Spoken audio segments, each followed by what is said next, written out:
Selamun aleyküm. Deməli, Zəngilandayıq. Bu da güc kabellərimiz, binalara gedən kabellərdir.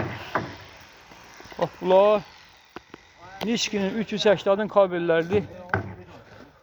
Buradan qaytarılıb lük qoyulacaq və digər hissədən qardaşları bir-bir təqdim edir. Əlim, bu qardaşın adı Əli. Bu Qamət. Əzami. Bu da Fuat bəy. Fuat bəy, bax, bir sənin də sifətini düşür. Salam aleyküm. Bu da pasistansiya yığan qardaşlardır. Sənətkar bir bəy var. Bax, bu qardaşlar bu pasistansiyanın beton konstruksiya metal işlərinə bu qardaş görür. Yarım stansiyamızın da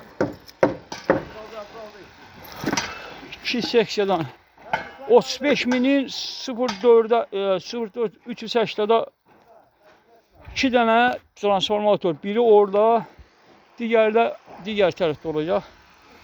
Orta bax, bura nisk hissədir. 380. Bu yuvadan 380 bu kabelləri salacağıq. İki tərəfli qidalanma. Arxa tərəfdə, bu soğuk tərəfdə.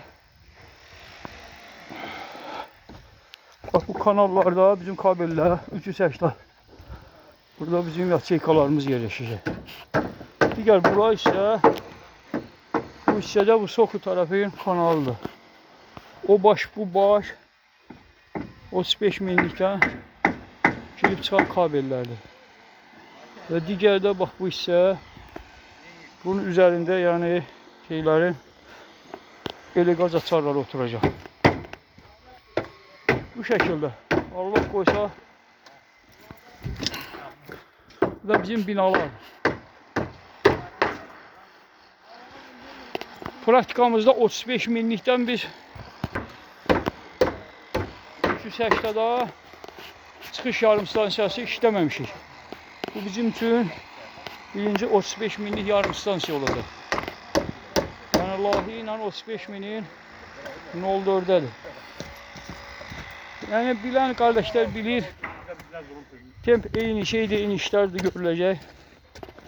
Sadəcə olaraq ki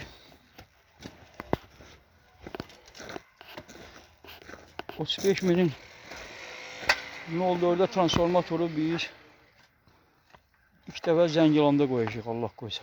Olduğu bu qədər, Allahın köməyinə növbəti videolarda görüşərik. Bu qardaşı da sən də bəri vaxt bir salam elə, sən də tükünə. Bu da Ruslan qardaşımız. Digər qardaşlar da bir təqdim elədim.